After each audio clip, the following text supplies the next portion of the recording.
The dining room of the Harlow estate gleamed like a cathedral to old money. Chandeliers spilled golden light across polished oak, silver cutlery gleamed in military precision, and the smell of roasted turkey carried beneath vaulted ceilings. Devin Mercer sat at the far end of the long mahogany table, the outsider's chair, close enough to hear the laughter but distant enough to feel the gap. He'd spent 7 years at this table, and every Thanksgiving had been the same. Barbed jokes wrapped in polite tones, sideways glances that told him he would never belong. Tonight was worse. Vanessa, his wife, in a black dress that clung like armor, leaned back in her chair and laughed too hard at her brother Nathan's joke. "Honestly, Vanessa," Nathan said, carving into his turkey, "I still don't understand how you ended up with him. You had Preston Henderson practically on one knee, one of the wealthiest men in New England. And instead, you went for," he gestured down the table, "the small business project." Laughter rippled across the table. Devin's knuckles whitened around his fork. Small business project. That project had paid their mortgage, funded their vacations, and put food on the table without a dime from her family. But here, none of that mattered. Vanessa smirked, swirling her wine. "What can I say? Everyone makes a mistake or two in life. Mine just happened to last 7 years." The table erupted again. Even her mother, Regina, dabbed her lips with a napkin, hiding a grin. Her father, Frederick Harlow, the patriarch with ice in his veins, lifted his glass in mock toast. "To make mistakes, then. Some of them are harder to correct than others." The words hit like a blade slid between Devin's ribs. For years he'd endured the slights, telling himself it was pride, not cruelty. That maybe, just maybe, one day they'd see him as more than an interloper. But Vanessa's laughter cut that hope down to nothing. He pushed his chair back slowly, the legs scraping against polished wood. The noise pulled their attention, though not their respect. Nathan raised an eyebrow. "Running off already? Dessert hasn't even been served." Devin didn't answer. He stood, buttoning his jacket with deliberate calm. Every muscle begged to unleash the words boiling inside him, to remind them that he had built his company from nothing, that he had given Vanessa a life free of want, that he had been the one who stayed while her so-called golden ex chased every socialite from Boston to Manhattan. But anger without control was what they expected. He wasn't going to give them that satisfaction. Instead, he turned without a word and walked toward the grand staircase. Behind him, Vanessa's voice floated through the laughter. "See? The marriage mistake can't even be a joke." He climbed the stairs, each step echoing like a drumbeat of finality. Their world, her world, had mocked him for the last time. In the guest room they'd given him instead of the master suite, his suitcase still lay half unpacked. He opened it, folded his shirts with clinical precision, and placed his shoes side by side. From the nightstand, he removed his wedding ring and set it on the polished wood. It gleamed faintly in the lamplight, a small circle of broken promises. For a moment he stood still, listening. Downstairs, the laughter rolled on, muffled by distance, but sharp enough to cut. He exhaled once, slow and steady, and closed the suitcase. When he descended the staircase minutes later, the table chatter faltered. Vanessa glanced up, eyes narrowing. "Devin? What are you?" But he didn't stop, didn't answer.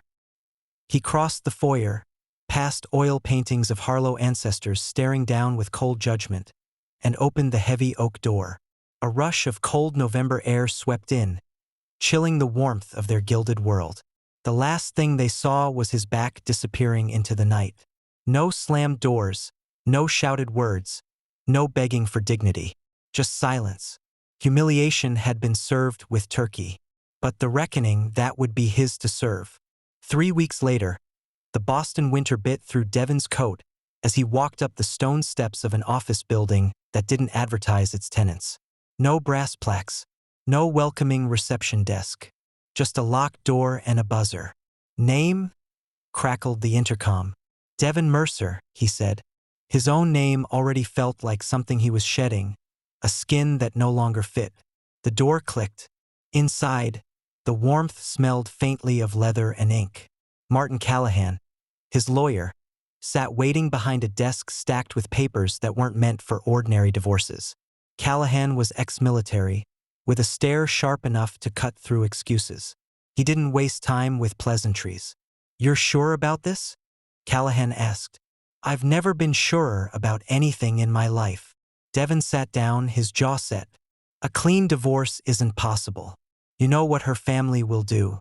They'll bury me in litigation, take my business apart piece by piece, leave me ruined just to prove they can." Callahan nodded.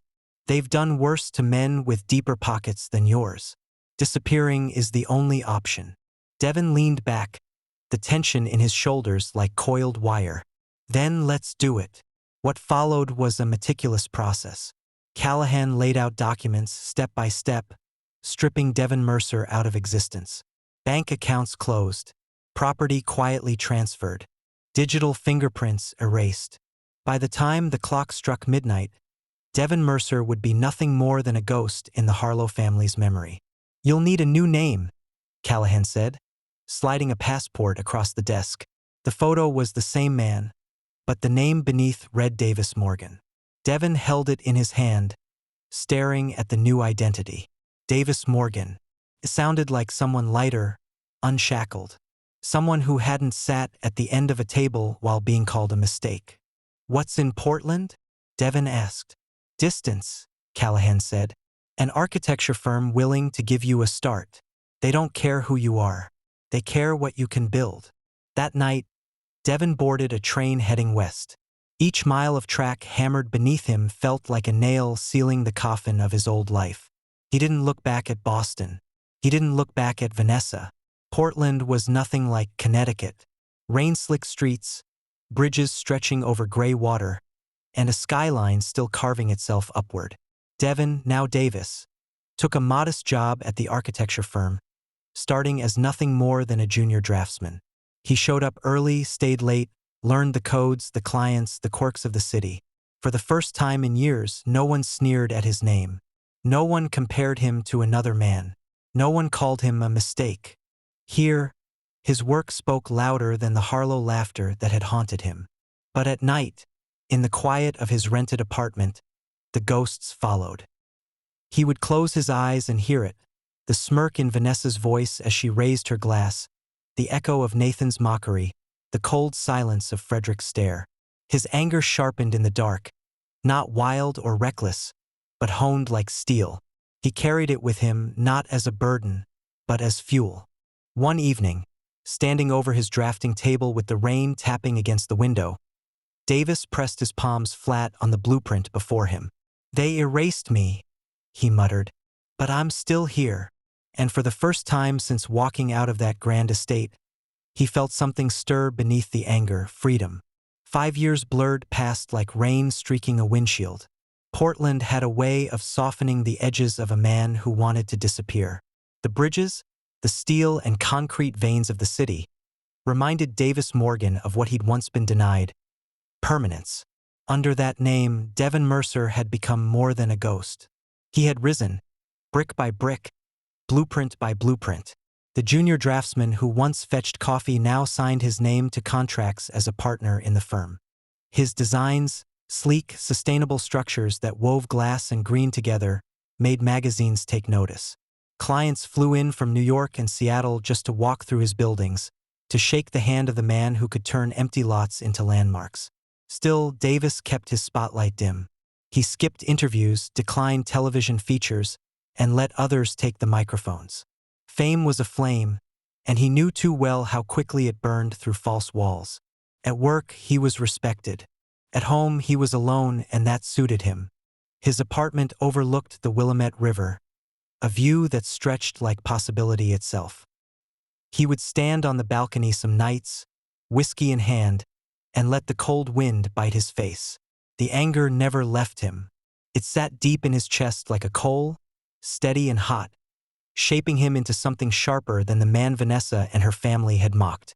Then, one rainy afternoon, his phone buzzed with an encrypted message from an old contact, a fixer he kept on retainer under the name Omega. The message contained 3 lines. Divorce finalized. Vanessa remarried Henderson. Son, age 4. Devin stared at the screen, the words slicing through him like glass. Son. His chest tightened. He had left Vanessa to her empire, washed his hands of her poison, and yet here was proof that his name, his bloodline, wasn't so easily erased. He closed the phone and set it on the counter, but sleep never came that night. He pictured Preston's smug face, the same bastard her family had once paraded in front of him. He imagined Vanessa, smug in her triumph, whispering to her friends about how she had traded up from the mistake. And then the thought hit like a hammer. Was that boy his? Weeks later, his suspicion found form. At a tech conference where one of his projects was being quietly unveiled, Davis noticed a woman watching him too closely.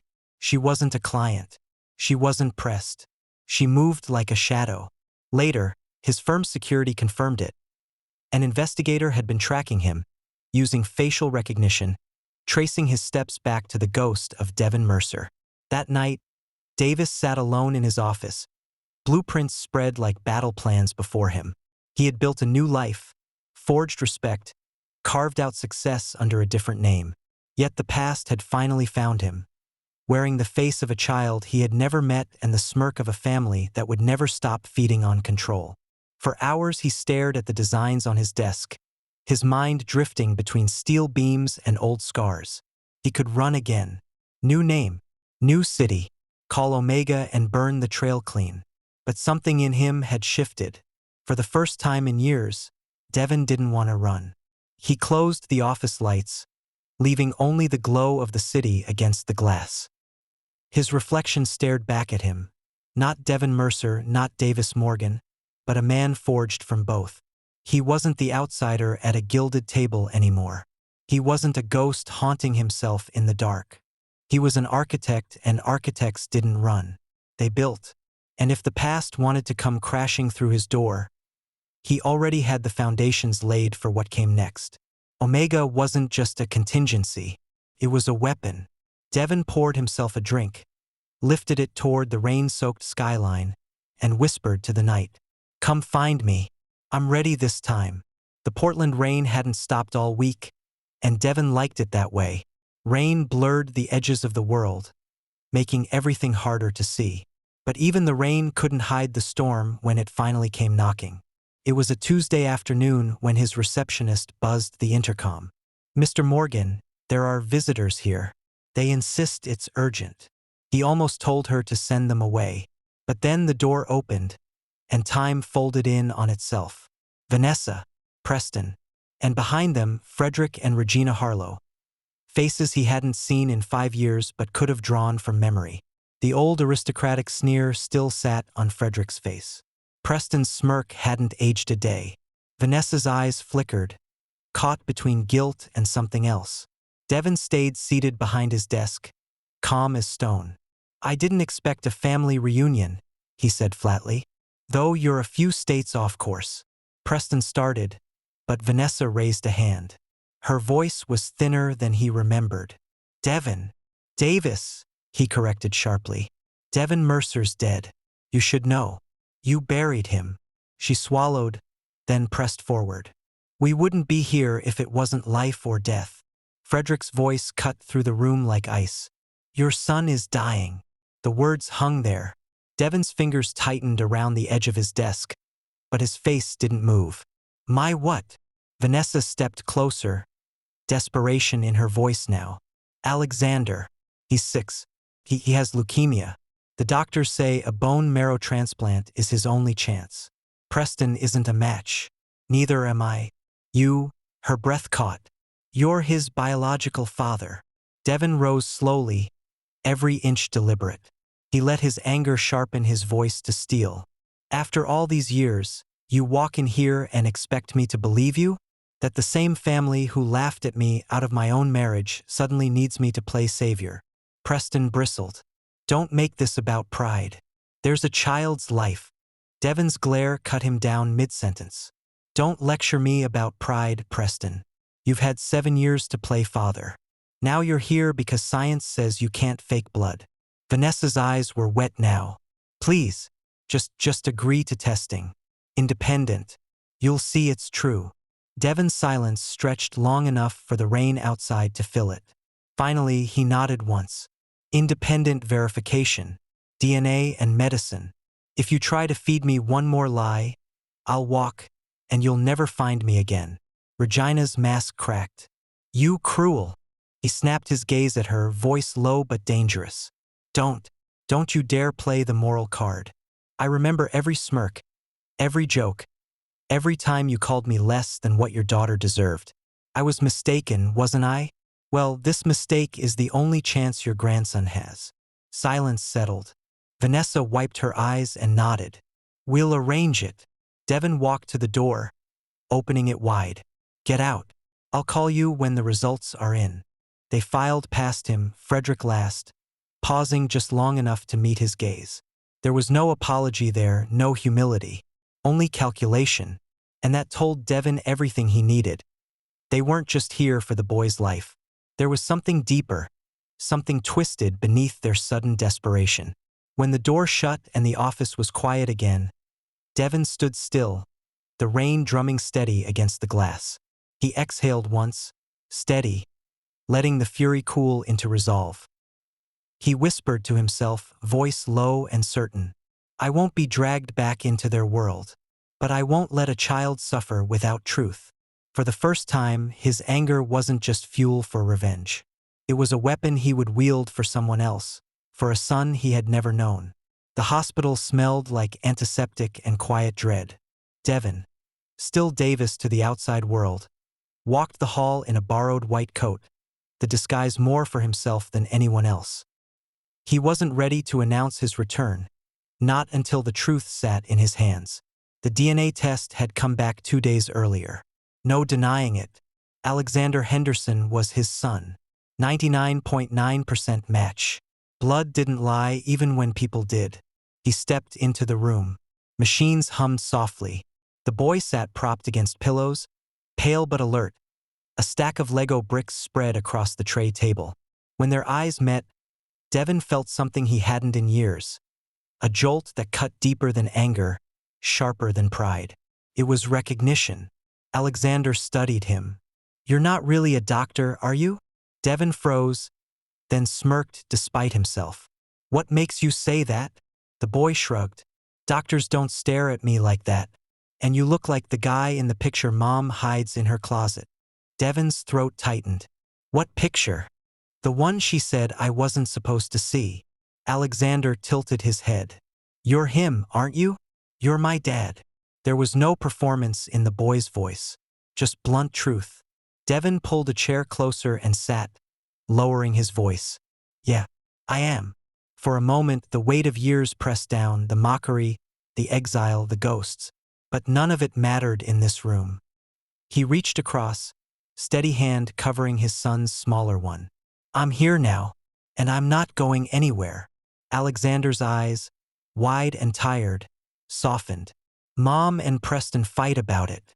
He says I'm not his. I already knew. Devin squeezed his hand gently. Listen to me. Whatever they said, you're not a mistake. You're mine. And I promise you this. I'll do whatever it takes to help you. The boy nodded, lips trembling with something between relief and exhaustion. Will it hurt? The marrow thing. Devin's jaw clenched. He wanted to promise no, but lies were for the Harlow family. It won't be easy, but I'll take the hard part. You just have to be brave. A faint smile tugged at Alexander's lips. I can do that. For the first time in years, Devin felt something heavier than revenge, responsibility. The kind that didn't just sharpen a man, but anchored him. Later, outside the room, Vanessa cornered him in the corridor. Her eyes were red, her voice frayed. You saw him. Devin's voice was controlled, steel under calm. I promised him I'd be his donor. But understand this, Vanessa, I'm not doing it for you. I'm doing it because he deserves better than the lies you wrapped him in. She flinched. I know I don't deserve your forgiveness, but I had no choice. You always had a choice. He cut in, his voice sharp as a blade. You chose your father's leash. You chose Preston's money. But hear me clearly. I won't let my son grow up caged by your family's control. Her eyes dropped, shame flickering through the cracks. For the first time in years, Devon saw something in her other than arrogance. But he didn't soften. He had no reason to. When he walked away, it wasn't as a ghost, or a mistake, or a man erased by someone else's power. He walked as a father.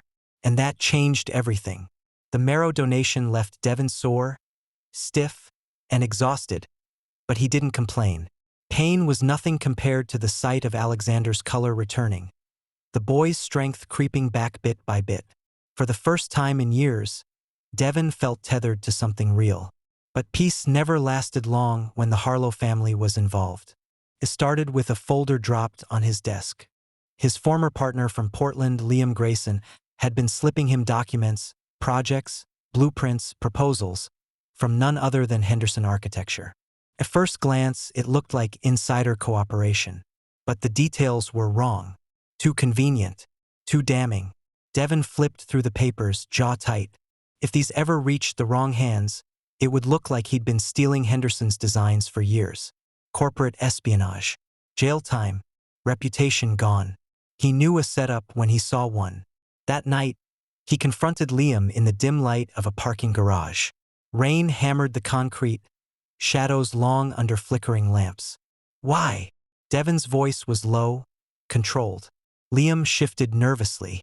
I thought I was helping, Preston said. Devon's fist slammed against the wall inches from Liam's head. Preston said, that's all I needed to hear. The trap was clear.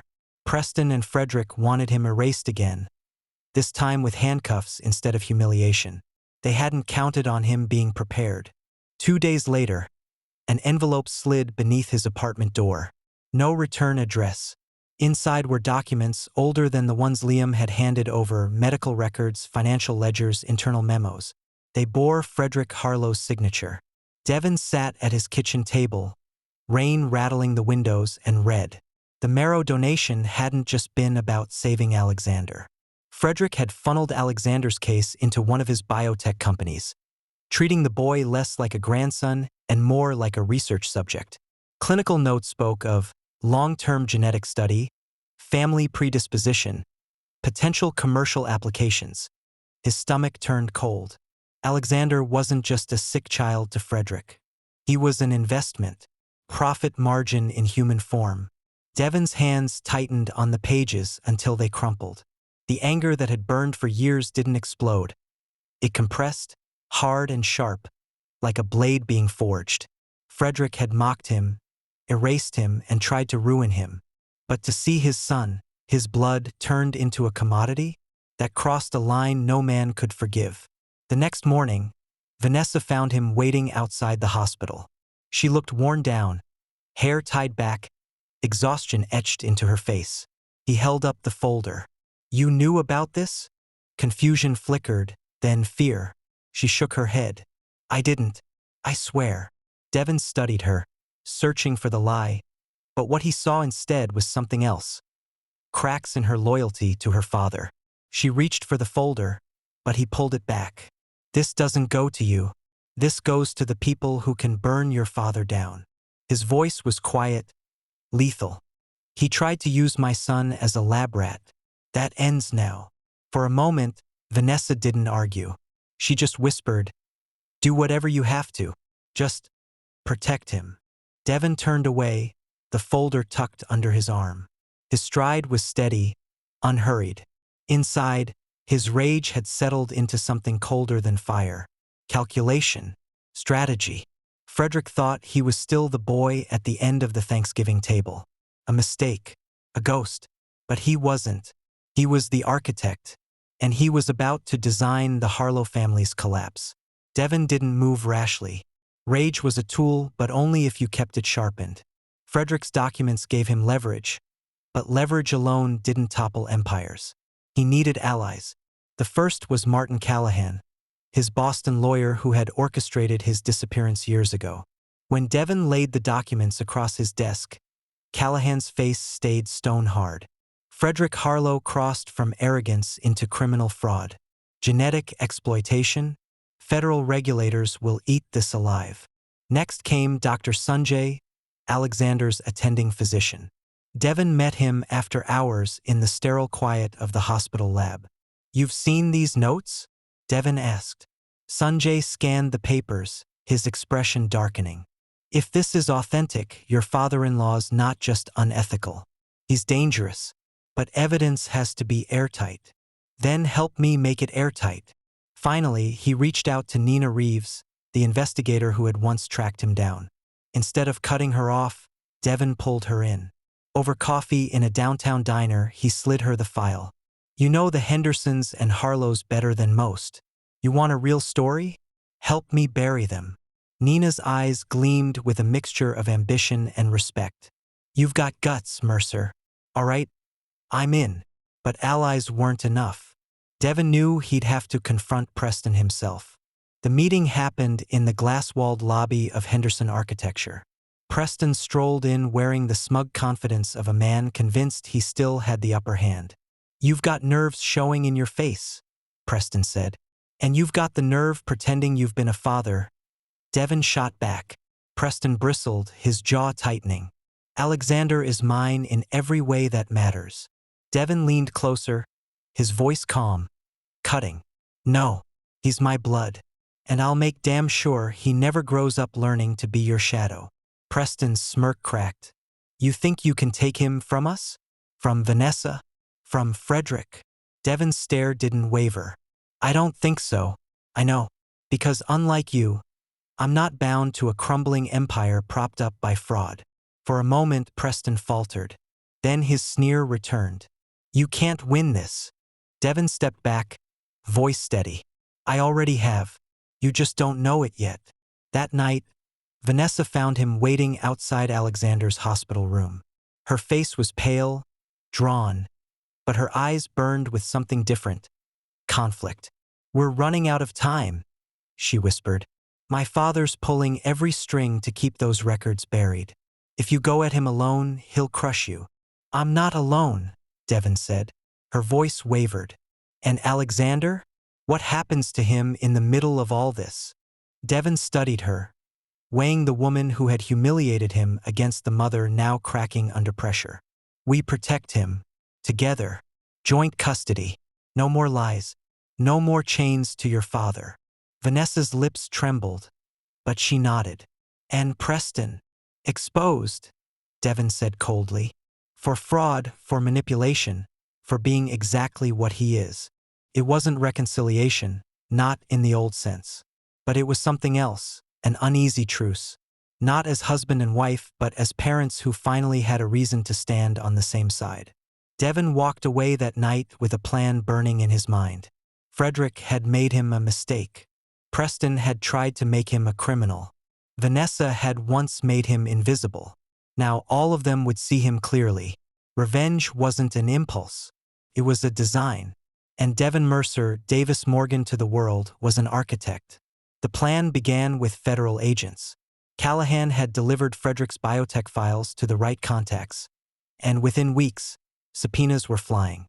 Offices were raided at dawn. Lab doors sealed with yellow tape. Investors panicked as whispers of illegal genetic trials hit the press. Next came Preston. Nina had traced every crooked line in his accounts. Shell companies, offshore transfers, falsified invoices. It was enough to bury him. Devon didn't watch the arrest live, but he heard about it hours later, the image plastered across headlines. Preston Henderson, handcuffed in a $1,000 suit, his smirk finally gone.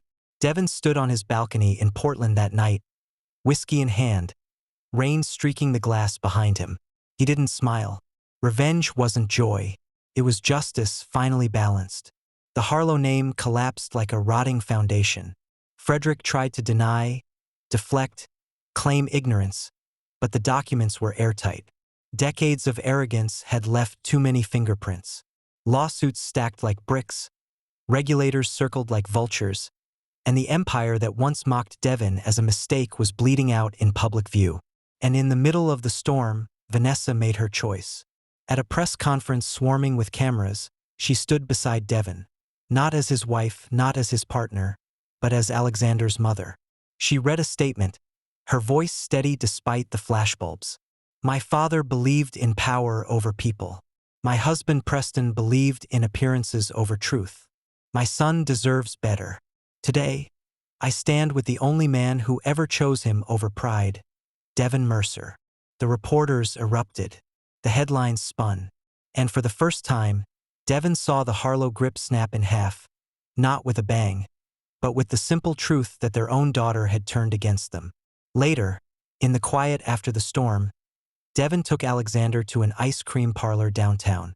The boy's cheeks had color again, his laughter filling the booth as sprinkles scattered across the table. Vanessa sat across from them, silent but present, letting mother and father share the moment without old poisons in the air. Alexander leaned over his cup and pulled a napkin toward him. With a stubby pencil, he drew 3 houses, connected by little bridges. "When I grow up," he said, "I'm gonna build these, so nobody has to be alone." Devin studied the drawing, his throat tightening in a way he hadn't felt since before the mockery, before the exile, before the ghosts. He placed a hand on his son's shoulder. "Then that's what we'll do. We'll build it together." The empire that tried to erase him was gone. What stood in its place wasn't just victory. It was a foundation, laid in something stronger than revenge. Blood, truth, fatherhood.